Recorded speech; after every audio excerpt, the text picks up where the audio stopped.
"Who do you find attractive, human?" the alien queen asked, and my answer stunned her. In the far reaches of the Andromeda Nebula, the Astri Empire ruled with a strange mix of beauty and fear. Their cities were made of shining crystal and metal that glowed softly in the night. Their ships moved like living creatures, smooth and silent. The Astri were powerful, and they knew it, but even with all their power, the Astri were not happy. They were curious. They wanted to understand humans. That was why the Astri queen, Vexara, had ordered a capture of the human ship. The ship was small and old compared to the Astri vessels. It had been built by humans with human hands and human dreams.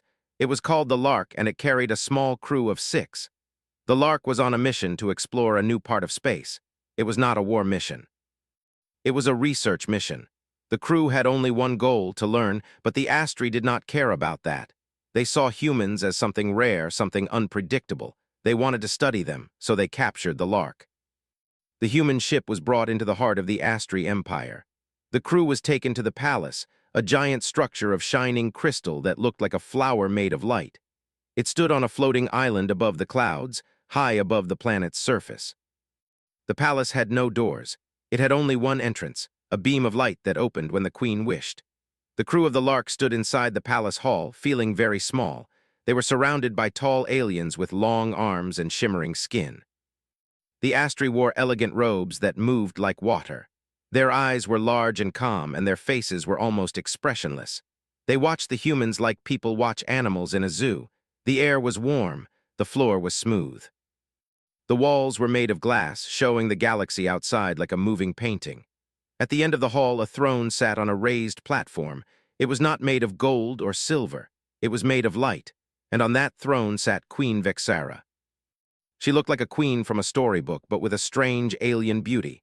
Her skin was pale and shining, her hair flowed like a dark river, and her eyes were the color of deep space. She wore a crown that seemed to float above her head. She did not stand up. She did not smile. She simply watched. The humans were not allowed to speak. They were told to stand still. Captain Myra Vale stood at the front. She was the leader of the Lark, and she held herself with calm strength. Her hair was tied back. Her uniform was simple. Her eyes were steady. She had been trained for many things, but not for this. She looked at the queen and felt something strange in her chest. Fear, curiosity, and a small spark of hope. She knew humans were not powerful in the way the Astri were. Humans did not have the same strength or technology. But humans had something else. Humans had heart. Queen Vexara's voice filled the hall, soft but clear. "Humans," she said, "you have traveled far into our territory. You have entered the heart of my empire." The queen paused, as if she enjoyed the sound of her own voice. "You are not like other creatures. You are small, but you are strong in a strange way. You are unpredictable. You are interesting." Myra listened carefully. She understood that the queen was not speaking only to her. She was speaking to all humans. Then Vexara said the question that shocked Myra. "Tell me, human," the queen said, "who do you find attractive?" The words sounded simple, almost silly. But the way the queen asked them made Myra feel like the question was a test. The other humans looked confused. They were not sure how to answer. They did not know if the queen meant physical attraction or something else. Myra's mind moved fast. This was not a question about romance. This was a question about human values. The queen wanted to know what humans admired, what humans wanted, what humans loved. Myra could feel the eyes of the Astri nobles on her. Their faces were still, but their eyes were sharp. They were waiting for her answer. Myra took a breath. She spoke slowly, so every word would be clear. "I find attractive," she said, "the ones who do not give up." The hall went quiet. The queen's eyes moved slightly, as if she was surprised. Myra continued, "I find attractive the ones who protect others even when they are scared. I find attractive people who choose hope over power." The queen tilted her head. "Interesting," she said. Myra could feel the weight of the queen's gaze. She knew the Astri had never heard an answer like this. The queen's voice became soft, almost gentle. "Do you truly mean that?" she asked. Myra looked at the queen without fear. "Yes," she said, "that is what humans admire." The queen's expression did not change, but something inside her seemed to shift. The air in the hall felt different. It felt like a new door had opened. The queen spoke again. "You speak of values," she said. "You speak of heart." She leaned forward slightly. "Your species is known for being emotional," she said. "But you are also known for being dangerous. You are capable of great kindness and great destruction." Myra listened, her heart beating fast. The queen continued. "You are a paradox," she said, "and paradoxes are rare." Myra did not know what the queen would do next. She did not know if she would be punished or praised. The queen stood up. The room seemed to grow brighter. She walked down from her throne slowly like a person walking in a dream. When she reached the humans, she stopped a few steps away from Myra. The queen looked at her closely. For the first time, Myra saw a small emotion in the queen's eyes: curiosity. Vexera spoke again, but this time her voice was calm. "I have watched many species," she said. "Most of them admire strength. Most of them admire power. They choose the most beautiful, the strongest, the most intelligent." She paused. "But you," she said, looking directly at Myra, "you admire something else." Myra waited. The queen continued. "Tell me, human," she said, "why do you admire those who protect others? Why do you admire hope?" Myra felt her heart tighten. She had to answer carefully. If she spoke wrong, the queen could destroy them. But if she spoke right, maybe she could change something. Myra thought of her crew. She thought of Jai, the mechanic who fixed the ship with only scraps. He never complained, even when the work was hard. She thought of Lena, the medic who stayed calm even when everyone was afraid. She thought of Tarek, the scientist who believed in finding solutions, not in giving up. She thought of her own father, who taught her that being strong was not only about fighting. She thought of her mother, who taught her that kindness was not weakness. Myra spoke. "Because," she said, "protecting others is the strongest thing a person can do." She paused. "It is easy to be powerful," she said, "but it is hard to be kind. It is hard to stay hopeful when everything is dark. That is why humans admire it." The queen looked at her for a long moment, then she spoke softly. "You are brave," she said. Myra did not expect that. She did not know how to respond, but the queen continued. "Very well," she said. "You have answered correctly." Myra's body relaxed slightly. The queen raised her hand. A small light appeared above her palm. The light formed a shape in the air, a map of the galaxy. The queen spoke to the humans again. "You will be allowed to live," she said, "but you will not return to your home easily." Myra's eyes widened. The queen continued. "You will be given a chance to prove your words," she said. "You will be given a task." The queen turned and looked at the map. She pointed to a distant planet on the map. "There is a place," she said, "where my empire faces a problem." Myra waited. The queen continued. "A creature lives there," she said. "It is dangerous, but not in the way you think. It is not a warrior. It is a creature that feeds on fear." Myra did not understand. The queen explained. "This creature grows stronger when people are afraid," she said. "It is weakening our empire. Our soldiers cannot defeat it because fear makes them weak." Myra listened carefully. The queen turned to Myra. "You will go there," she said. "You will face this creature. You will prove that humans can choose hope even when they are afraid." Myra's heart beat fast. This was not just a test. This was a mission. Myra looked at the queen and nodded. "We will do it," she said. The queen smiled slightly. It was the first real smile Myra had seen from the queen. "You will be rewarded," the queen said. "If you succeed, your crew will be free. You will return home with honor. You will be invited to join the Astri Council." Myra felt hope rise inside her, but she also felt fear. The queen was offering them a chance, but it could also be a trap.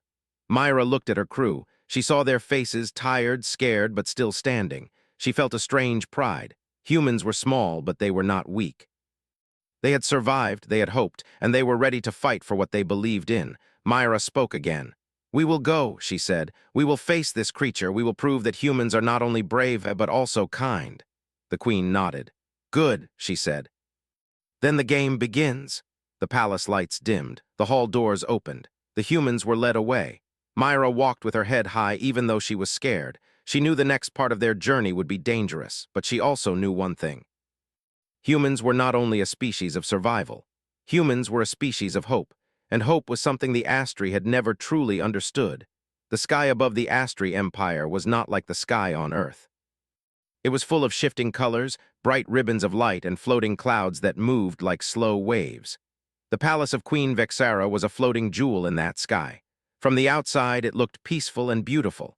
Inside, it was still a prison. Captain Myra Vale and her crew were escorted through the palace corridors. The walls glowed softly, and the air smelled faintly of flowers. The Astri guards moved with smooth, quiet steps. They never spoke. They never showed emotion. The humans were taken to a room that looked like a training hall. It was large and empty, with a floor that shined like glass. The queen's voice came through the air again.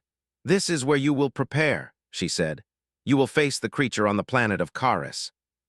It feeds on fear. It grows stronger when its victims are afraid." Myra listened carefully. "Why are you sending us?" she asked. "Why not send your own soldiers?" The queen's voice was calm. "Because your species is different," she said. "Humans are able to face fear in a way my soldiers cannot. Humans can choose hope." Myra felt a strange pride, but she also felt anger. The Astri were using them like tools. Still, Myra knew they had no choice. She looked at her crew. They were tired, but their eyes were strong. The crew was made of 6 humans. Myra Vale, the captain Jai, the mechanic Lena, the medic Tarek, the scientist Sana, the pilot Ryan, the communications officer. They stood in a line, waiting for instructions. The door at the end of the hall opened. A tall Astri officer entered. His skin shimmered like a pearl. His eyes were calm, but Myra could see a small hint of curiosity. He bowed slightly. "Humans," he said. "I am Commander Aaron. I will guide you to the planet." Myra stepped forward. "We will need supplies," she said. "Weapons, food, equipment." Commander Aaron shook his head. "You will not be given weapons," he said.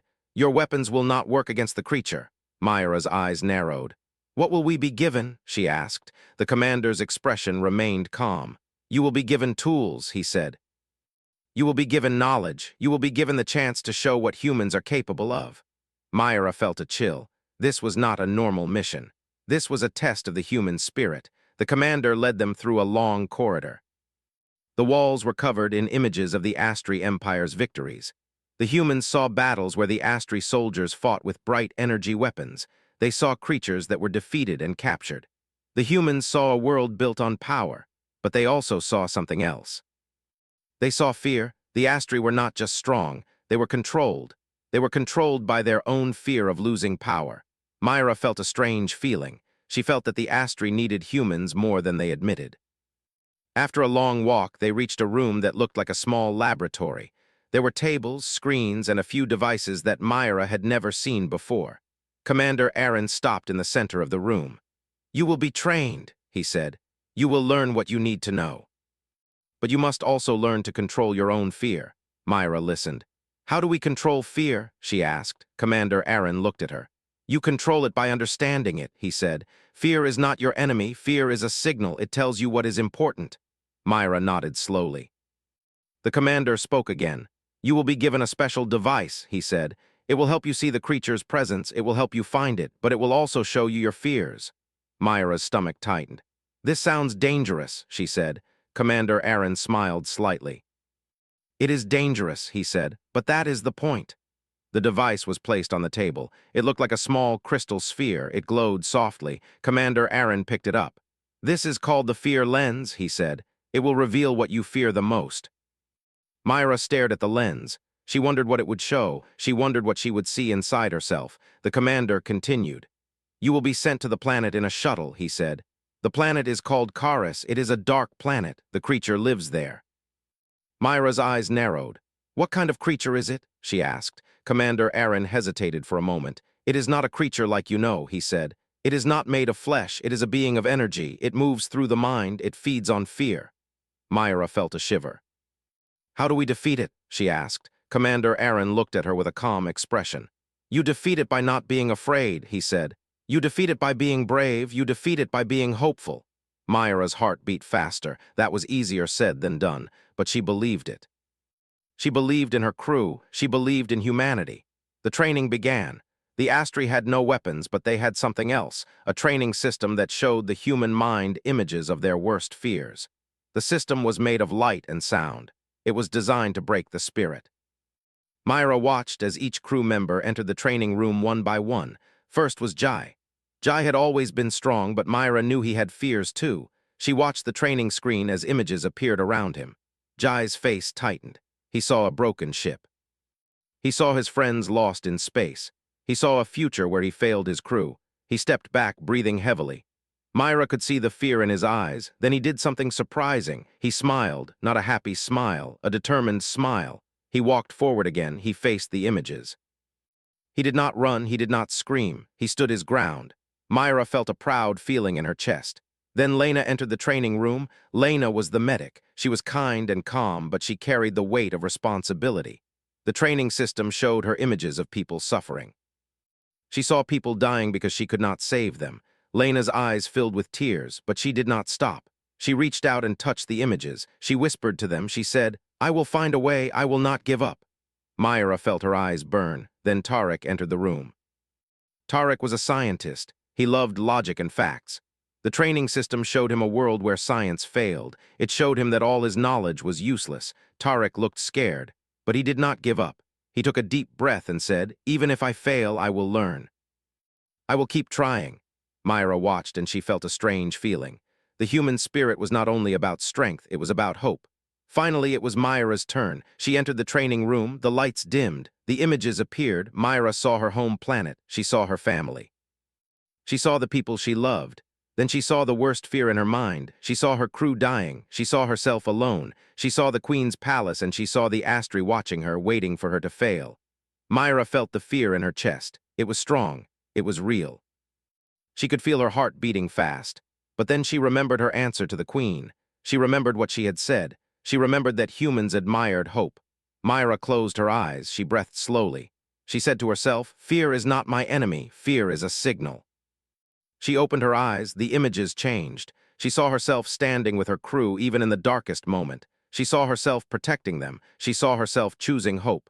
The images faded. The training ended. Myra stepped out of the room, breathing heavily. Commander Aaron looked at her. "You are ready," he said. Myra nodded, but she was not sure. The mission was still dangerous. The creature was still unknown. The planet was still dark. But Myra knew one thing: she would not let fear control her. The next day, the crew was taken to the shuttle bay. The shuttle was small, but it was strong. It was built for speed and survival. It had no weapons, but it had a powerful engine and a strong shield. The crew entered the shuttle. Myra sat in the pilot's seat. Sana, the pilot, sat beside her. The others sat behind. The shuttle doors closed. The shuttle launched. The Astri Palace became smaller and smaller. The stars grew brighter. The planet Karis grew closer. The crew felt the silence of space. No one spoke. They were all thinking. Myra looked at her crew. She saw fear in their eyes, but she also saw determination. She knew that the Astri were watching them. She knew that the Queen wanted to see if humans could face fear. Myra whispered to her crew, "We will be okay. We will do this together." Jai nodded. Lena smiled. Tarek looked at the stars and whispered, "We will find a way." Sana started the shuttle's landing system. The shuttle entered the atmosphere of Karis. The planet was dark. It was covered in black clouds. The ground looked like a rough, rocky surface.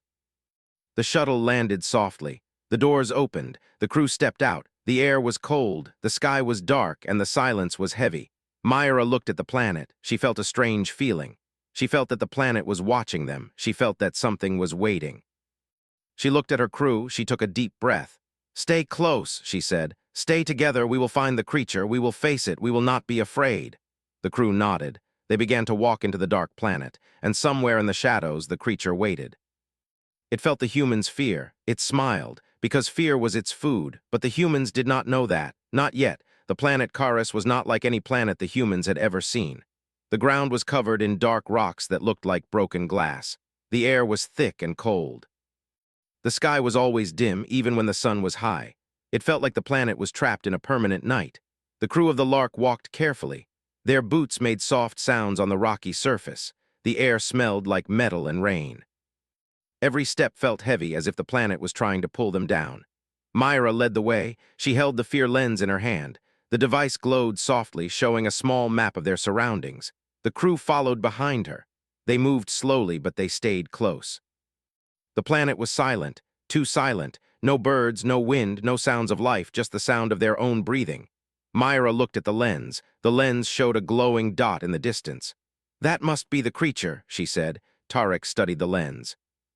"The lens is showing us something," he said, "but it is also showing our fears." Myra nodded. She could feel the fear inside her like a cold hand on her shoulder, but she did not let it control her. They continued walking. After a while, they reached a place that looked like a cave. The entrance was large and dark, and the rocks around it were black and shiny. The lens glowed brighter. "This is it," Myra said. They entered the cave. Inside, the darkness was deeper. The air felt heavier. The ground was wet. The crew walked slowly, their eyes searching for any sign of the creature. Then the cave began to change. The walls started to glow with soft light. The light formed shapes. The shapes looked like faces. The faces were not real. They were images. But they looked real enough to make the crew feel afraid. The faces spoke without sound. They showed the crew their worst fears. Myra saw a face that looked like her mother. The face was crying. Myra felt her heart ache. She saw her family in danger. She saw her crew dying. She felt the fear rise inside her. She held the lens tightly. She remembered what she had said to the Queen. She remembered that fear was a signal. She remembered that humans admired hope. Myra looked at the faces. She spoke softly. "I see you," she said. "But I will not let you control me." The faces began to move. They moved closer. They whispered in her mind. They said, "You will fail. You will lose them. You are alone." Myra's heart raced. She could feel the fear, but she did not run. She did not scream. She stood still. She closed her eyes. She breathed slowly. She thought of her crew. She thought of their faces. She thought of their strength. She thought of the promise she made to them. She opened her eyes. The faces faded. The cave became quiet again. Myra smiled. She felt a small victory. She had faced her fear. She had chosen hope. The crew continued deeper into the cave. They reached a large chamber. The chamber was filled with a soft, glowing mist. The mist moved like slow water. It swirled around the room. In the center of the chamber, a shape formed. It was not a creature like a human or an animal. It was a being of light and shadow. It moved like smoke. It looked like a giant cloud. The creature had no face, but Myra could feel its presence. The creature spoke in her mind. It did not use words. It used feelings. Myra felt the creature's voice like a cold wind. "Fear," it said. "Fear is my food." Myra felt the fear rise inside her again. The creature sensed it. It smiled. The mist around it moved faster. The creature reached out with its energy. It touched Myra's mind. Myra felt a sharp pain. It was not physical pain. It was fear. The creature was showing her the worst possible future. Myra saw the Queen's palace. She saw her crew trapped. She saw the Astri laughing. She saw the humans failing. Myra felt her knees shake. She felt the fear. But she remembered something. She remembered that humans were not alone. She remembered that humans were not just individuals. Humans were a team. Myra looked at her crew. She saw Jai, Lena, Tarek, Sana, and Ryan. They stood behind her, strong and brave. Myra spoke to them. "Do you feel it?" she asked. They nodded. "It is trying to break us," she said. "It is trying to make us afraid." Jai stepped forward. "We will not let it," he said. Lena spoke next. "We will stay together," she said. "We will protect each other." Tarek nodded. "We will find a way," he said. "We will not give up." Sana looked at Myra. "We will fly through this," she said. "We will be brave." Ryan spoke softly. "We will not let fear control us," he said. "We will control fear." Myra felt a new feeling. It was not just hope. It was strength. The crew stood together. They formed a circle. They held hands. They closed their eyes. They focused on their breath. They thought of their home. They thought of their families. They thought of the people they loved. They thought of the future they wanted. The creature tried to attack again. It sent fear into their minds, but the crew was ready. They did not let the fear control them. They faced it. They chose hope. The creature screamed. The mist around it shook. The chamber trembled. The creature grew larger. It became angry. It moved faster. It reached out again, but this time the crew was not afraid. They were calm. They were strong. They were united. Myra stepped forward. She held the fear lens in front of her. She spoke to the creature. "You are not the strongest," she said. "You are not the most powerful. You are not the most important." The creature's voice grew louder. "You are afraid," it said. "You are weak." Myra smiled. "I am not weak," she said. "I am human." The creature paused. It did not understand. Myra continued. "Humans are not defined by fear," she said. "Humans are defined by what they do despite fear." The creature's mist began to fade. The chamber grew brighter. The creature's shape started to break apart. It tried to hold on, but it could not. The crew's hope was too strong. The creature's power was fading. The creature let out one last scream, then it vanished. The chamber became quiet. The mist disappeared. The light returned. The crew stood together, breathing heavily. They had done it. They had faced the creature. They had chosen hope. Myra looked at the lens. It was no longer glowing. The lens was calm. The crew smiled at each other. They felt a strange joy. They had won. But Myra knew the mission was not over. They still had to return to the Queen. They still had to prove their victory. They still had to show the Astri that humans were not only brave, but also kind. Myra looked at her crew. "We did it," she said. Jai smiled. "We did," he said. Lena nodded. "We proved our hearts," she said. Tarek looked at Myra. "We proved humanity," he said. Sana started walking toward the cave entrance. "Let's go home," she said. Ryan followed her. Myra took one last look at the chamber. She felt a new understanding. The creature was not only a threat, it was a lesson, it was a test, and humans had passed. The crew walked out of the cave. The planet Charis looked different now. The dark sky looked lighter. The air felt less heavy. The planet seemed calmer. Myra felt hope in her heart. She knew the Astri would be surprised. She knew the Queen would be shocked. She knew the humans had changed something. They had changed the way the Astri saw fear. They had changed the way the Astri saw humanity. The crew returned to the shuttle. They flew back to the Astri Empire. They were tired, but they were strong. They were not afraid. They were ready. They were ready to face the Queen. And they were ready to show the galaxy what humans truly were. The shuttle flew through the black space like a small star moving toward a giant one. The Astri Empire's palace was a shining point in the distance. The humans could see the bright light of the floating city. It looked peaceful from far away, like a beautiful dream. But Myra knew the truth. The palace was a prison. The palace was a test. The palace was a place where the Astri watched every move. The crew sat quietly in the shuttle. Their bodies were tired. Their minds were heavy, but their hearts were light. They had defeated the creature. They had faced fear. They had won. But the mission was not finished. They still had to return to the Queen. They still had to prove their victory. They still had to show the Astri that humans were not just brave, but also kind. The shuttle entered the palace's docking bay. The doors opened and the humans stepped out into the bright hall. The Astri guards stood in lines. They watched the humans with calm faces. The humans walked through the hall. Their steps echoed. The Queen's throne room was ahead. Myra could feel the Queen's presence even before they reached the room. The air felt colder. The light felt brighter. They entered the throne room. Queen Vexara sat on her throne, waiting. She looked calm, but her eyes were sharp. She had not smiled since the mission began. The humans stood in front of her. Myra stepped forward. "We have returned," she said. The Queen's eyes moved slowly across the humans. She seemed to be studying them. "You returned," she said. "You survived." Myra nodded. "We faced the creature," she said. "We defeated it." The Queen's expression did not change. "Show me," she said. Myra looked at her crew. Jai stepped forward. "We can show you proof," he said. "We brought a piece of the creature's energy." He held out his hand. In his palm was a small glowing stone. It pulsed softly like a heartbeat. The Queen leaned forward. She looked at the stone carefully. Her eyes widened slightly. "This is real," she said. She looked at Myra.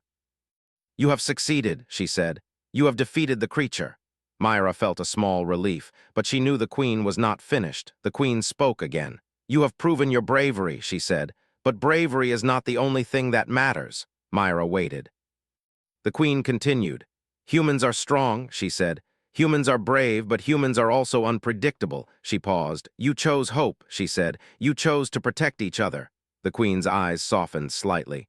"But there is one more test," she said. "One more challenge." Myra's heart tightened. "What challenge?" she asked. The Queen stood up. The light around her throne grew brighter. She walked down from her throne. She walked toward the humans. The room grew silent. The Queen stopped in front of Myra. She looked into Myra's eyes. "You spoke of kindness," the Queen said. "You spoke of protecting others, but kindness is not a weakness." She paused. "It is a strength," she said. Myra waited. The Queen continued. "You will be tested again," she said. "This time not against a creature. This time against my own empire." Myra's eyes widened. The Queen spoke clearly. "There is a group of Astri nobles," she said. "They do not like my decisions. They believe humans are a threat. They want to destroy your species." Myra felt a cold feeling. She understood the danger. If the nobles were allowed to act, humans could be destroyed. The Queen looked at Myra. "I need you to stop them," she said. "You will be given a choice." Myra listened carefully. The Queen continued. "You can choose to leave," she said. "You can take your crew and go home. You can forget everything you saw here." Myra felt the offer like a warm light, but the Queen continued. "Or," she said, "you can stay and help me." Myra's heart beat fast. She looked at her crew. She saw their faces. They were tired, but their eyes were strong. They were ready. Myra spoke. "We will stay," she said. The Queen's eyes narrowed. "Why?" she asked. Myra took a deep breath. "Because we believe in peace," she said. "We believe in a future where humans and Astri can live together." The Queen looked at her for a long moment. Then she nodded slowly. "Very well," she said. "Then your true test begins." The next day, the humans were brought to a special chamber. It was a large room with a round table in the center. The table was made of glass and light. The room looked like a council room. Several Astri nobles were already there. They sat in chairs that were tall and elegant. Their faces were calm, but their eyes were cold. Myra felt the tension in the room. She understood that the nobles were powerful. They were the ones who controlled the empire's decisions. The queen entered the room. She sat at the head of the table. The nobles looked at her with suspicion. The queen spoke. "These humans are our allies," she said. "They have proven themselves. They have shown courage and kindness." One of the nobles stood up. His name was Lord Corrin. He was tall and proud. His eyes were sharp. "Your Majesty," he said, "these humans are dangerous. They are unpredictable. They could destroy our empire." The queen looked at him calmly. "They have already shown their strength," she said. "They have shown their ability to face fear." Lord Corrin laughed softly. "Fear is not the only danger," he said. "Humans bring emotion. Emotion makes decisions weak." Myra felt her anger rise, but she controlled it. She knew she had to be calm. The queen spoke again. "Humans are not weak," she said. "Humans are strong because they feel love, they feel hope." Lord Corrin shook his head. "Hope is a fantasy," he said. "Hope will not win wars." Myra stepped forward. She looked at Lord Corrin. "Hope is what makes wars end," she said. "Hope is what makes people stop fighting." The nobles looked surprised. Lord Corrin's face hardened. "You speak like a dreamer," he said, "but dreams do not rule the galaxy." Myra looked at him calmly. "Dreams are what created humanity," she said. "Dreams are what made us reach the stars. Dreams are what made us survive." Lord Corrin stared at her, then he spoke. "Very well," he said. "If you believe so strongly, then you will prove it." The queen raised her hand. "Lord Corrin," she said, "you will be given the chance to challenge the humans." Lord Corrin smiled. "I accept," he said. The queen turned to Myra. "You will face him," she said. "Not in a fight, in a debate, in a council vote." Myra's heart beat faster. A debate was not easy. It required words, logic, and courage, but Myra was ready. She looked at her crew. They stood behind her. They were ready too. The debate began. Lord Corrin spoke first. He spoke about power. He spoke about control. He spoke about the need to keep the empire safe. He said that humans were a threat. He said humans were unpredictable. He said humans could not be trusted. The nobles listened. Some nodded. Some looked uncertain. Myra waited. Then she spoke. She spoke of hope. She spoke of kindness. She spoke of the human spirit. She spoke of her crew. She spoke of the way humans faced fear. She spoke of the creature on Karis. She spoke of how humans chose to protect each other. She spoke of how humans were not just strong, but also compassionate. The room grew quiet. The nobles listened.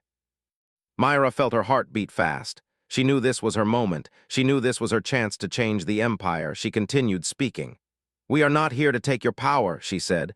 "We are here to share a future." She looked at the nobles. "We want peace," she said.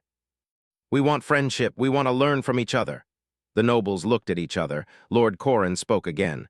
"Peace is a weakness," he said. Myra smiled. "Peace is a strength," she said. "Peace is the strength to stop fighting even when you are tired." The queen listened carefully, then she spoke.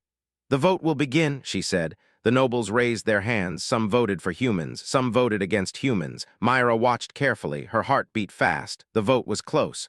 Then the queen stood up. She looked at the nobles. She spoke with power. "I have seen what humans can do," she said. "I have seen their courage. I have seen their kindness." The queen paused. "I will not allow fear to control our decisions," she said. "We will not destroy a species because we are afraid of them." The room fell silent. The queen turned to Myra. "You have changed my empire," she said. Myra felt a strange feeling. It was not only pride, it was responsibility. The queen continued. "You will be invited to the Astri Council," she said. "You will be given the chance to speak for your people." Myra bowed slightly. "We accept," she said. The nobles looked surprised. Lord Corrin's face hardened. But the queen's decision was final. Myra felt a small victory. The humans had not only survived. They had changed the empire. They had shown the Astri what humanity truly meant. The queen smiled slightly. "Your spirit is strong," she said, "and your kindness is beautiful." Myra felt a warm feeling. She knew the mission was not over. But she also knew that the humans had made a difference. They had not only fought, they had not only won. They had changed the future. The halls of the Astri Palace were brighter than before. The air felt lighter. It was as if the palace itself had changed after the humans returned. The strange silence that once filled the corridors was gone. Now there was a feeling of new possibility. The humans walked through the hall with confidence. They had proven themselves. They had defeated the creature. They had convinced the Astri nobles to choose peace. They had changed the empire. But Myra knew the real test was not over. The real test was the future. The queen had invited Myra and her crew to the Astri Council. It was a place where the most powerful leaders in the empire made decisions. It was a place where ideas became law. Myra felt nervous, not because she feared the council, but because she knew the weight of what she had to say. The humans entered the council chamber. It was a huge room with tall windows that showed the galaxy outside. The walls were decorated with images of the Astri history. The ceiling was high, like the sky itself. The council members sat in a circle. Their faces were calm, but their eyes were sharp. Myra saw Lord Corrin sitting among them. He looked angry, but he did not speak. Queen Vexara stood at the center of the room. She looked at Myra. "You have earned the right to speak," she said. "But speak carefully. The council is not easy." Myra nodded. She stepped forward. The room grew quiet. Myra looked around. She saw the faces of the council members. She saw fear in some eyes. She saw curiosity in others. She saw doubt in a few. Myra took a deep breath. She began to speak. "Thank you for allowing us to speak," she said. "We are not here to take your place. We are not here to take your power." She paused. "We are here because we want peace," she said. "We want to build a future together." The council members listened. Myra continued. "Humans are not perfect," she said. "We have made mistakes.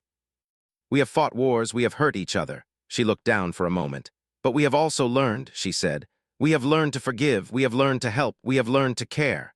The council members remained quiet. Myra continued. "The creature on Karis was a symbol," she said. "It showed you what fear can do. It showed you how fear can control you." She looked at Lord Corrin. She spoke softly. "Fear can make you destroy what you do not understand," she said. "Fear can make you hurt others who only want peace." Lord Corrin's eyes narrowed. Myra continued. "But fear can also be changed," she said. "Fear can be turned into courage. Fear can be turned into hope." The council members listened carefully. Myra felt her heart beat fast. She knew she had to be strong. She continued.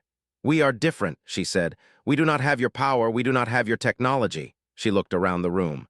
"But we have something else," she said. "We have the ability to choose." The council members looked surprised.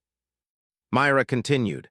"We can choose to be kind," she said. "We can choose to protect each other. We can choose to hope." The room was quiet. Queen Vexara looked at Myra with a soft expression. Then she spoke. "You have spoken well," she said, "but words alone are not enough." Myra nodded. "I know," she said. Queen Vexara continued. "Your people are far away," she said. "Your home is not near our empire." Myra understood. The queen was giving her a choice. The queen was offering her something important. The queen was offering a future. Queen Vexara looked at the council members. "I propose a new alliance," she said. "Humans will be allowed to join our trade routes. Humans will be allowed to share knowledge. Humans will be allowed to learn from us, and we will learn from them." The council members murmured. Some looked surprised, some looked angry. Lord Corrin stood up. "This is madness," he said. "Humans will bring chaos. Humans will bring emotion. They will destroy our order." Queen Vexara looked at him calmly. "You speak of order," she said.